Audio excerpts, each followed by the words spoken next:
Thank you, Steve, and thank you, Joan. Thank you. Beautifully read. Thank you.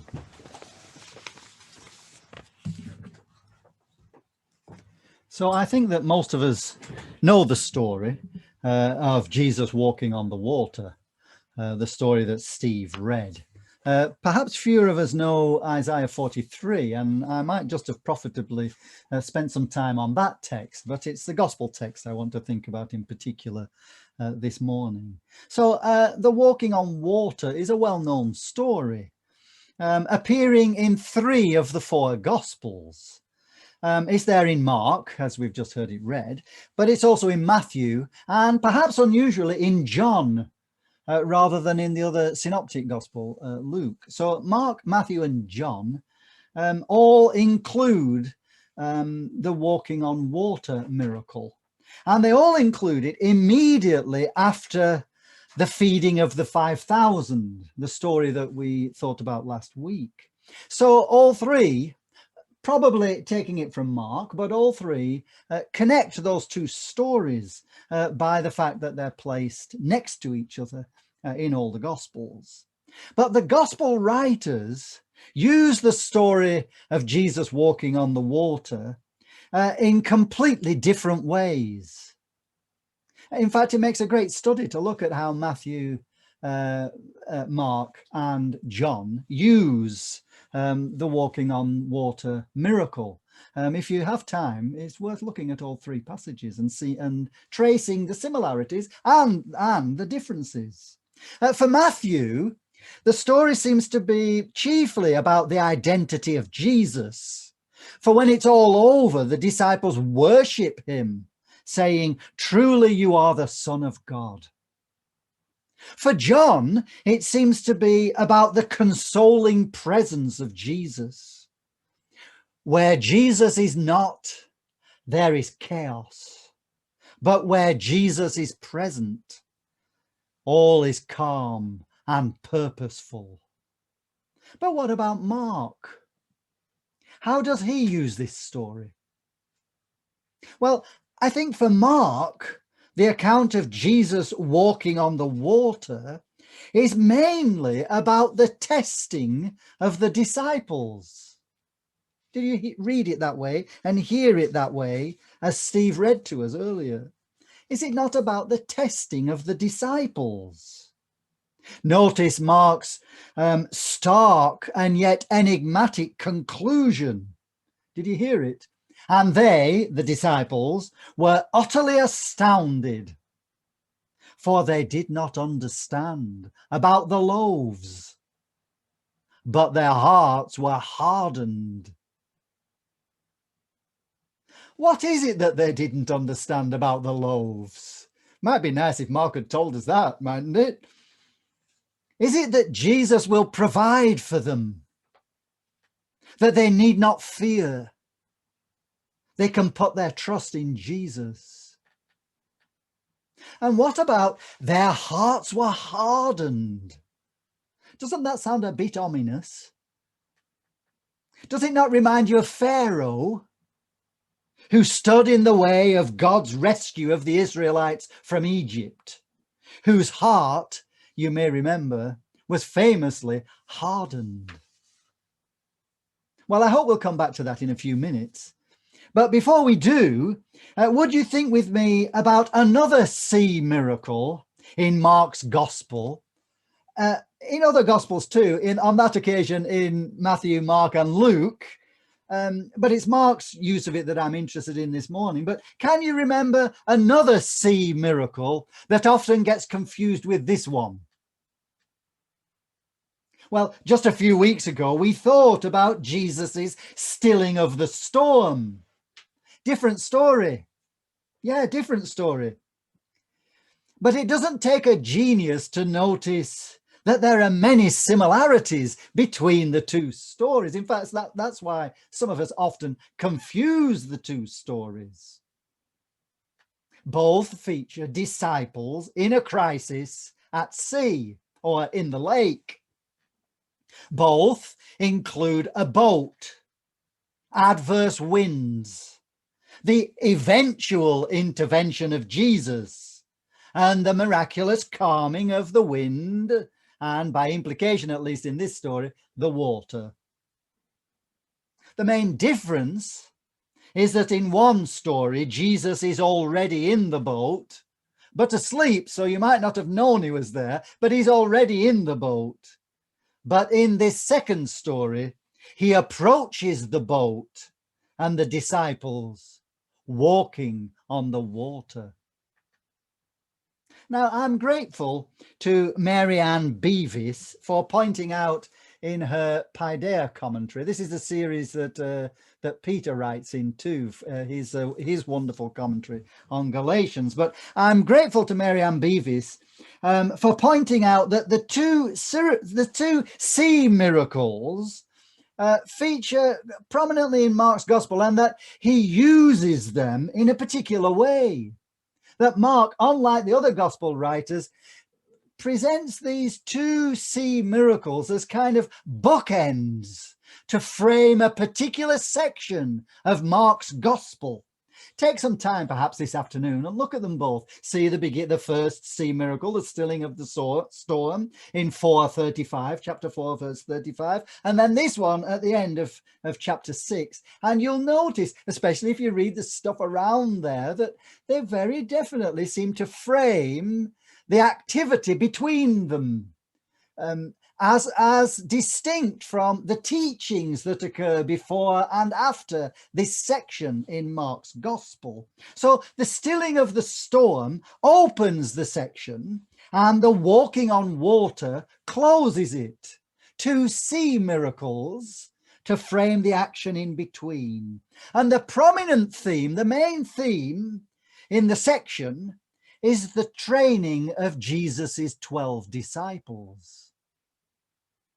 Unlike the other gospel writers, you might have already noticed as we've been reading it, but unlike the other gospel writers, Mark does not spare the disciples.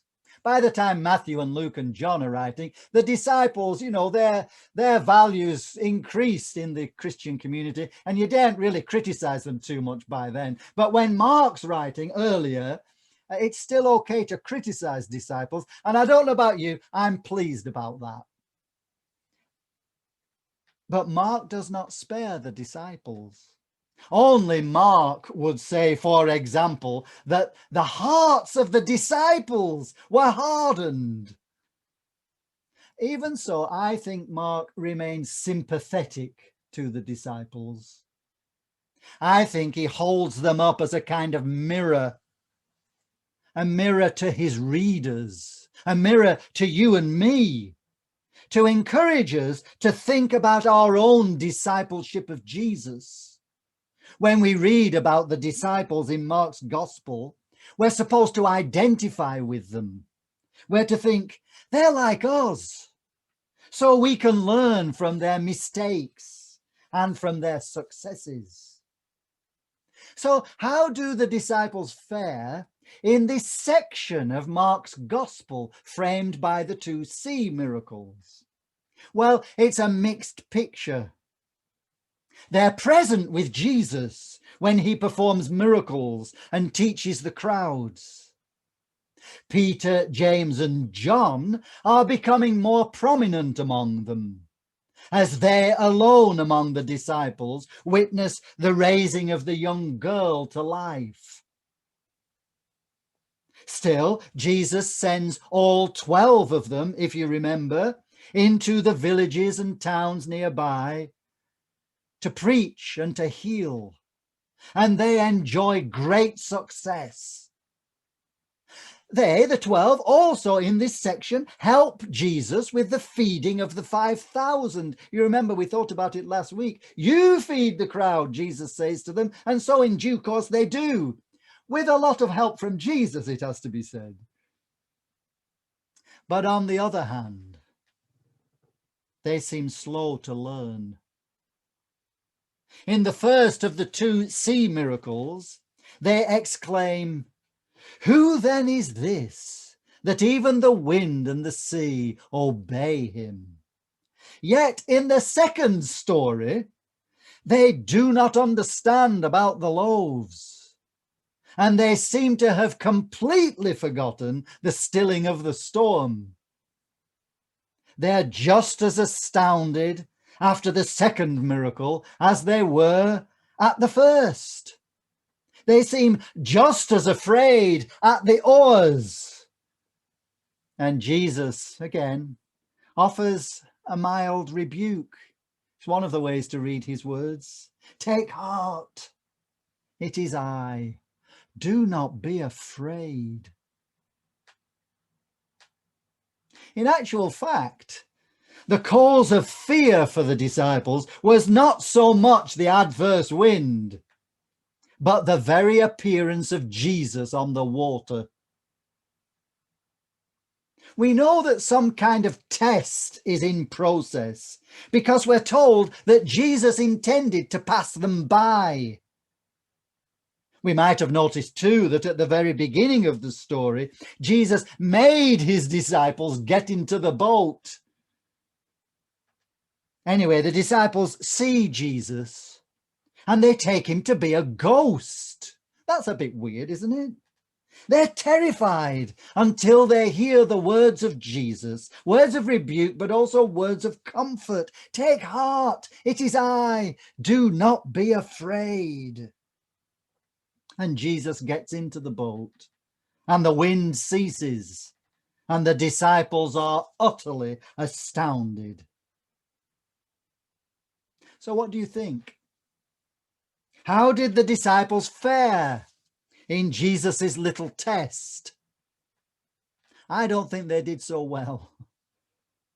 Faith, you know, sees Jesus. Fear sees ghosts.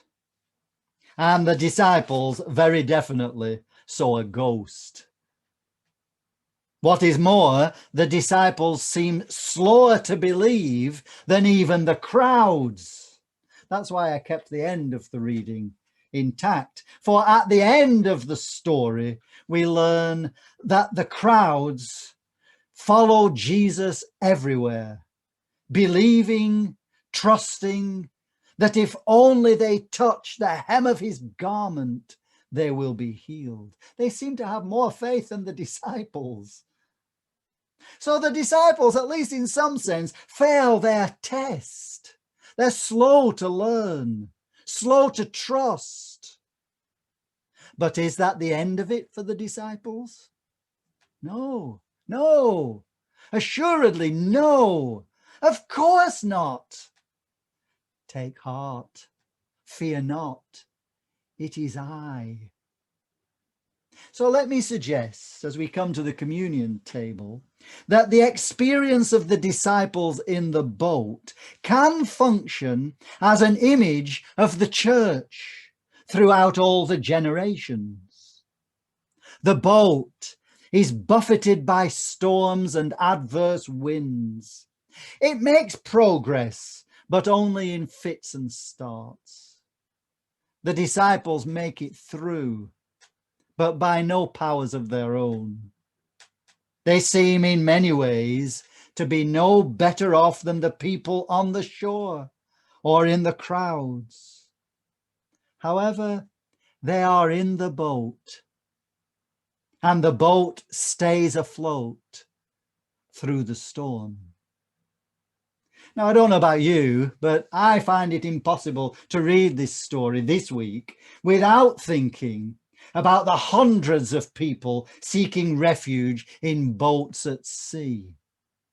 Did you see that story this week on the news, which began so alarmingly, but ended so encouragingly? Do you know the story I'm on about?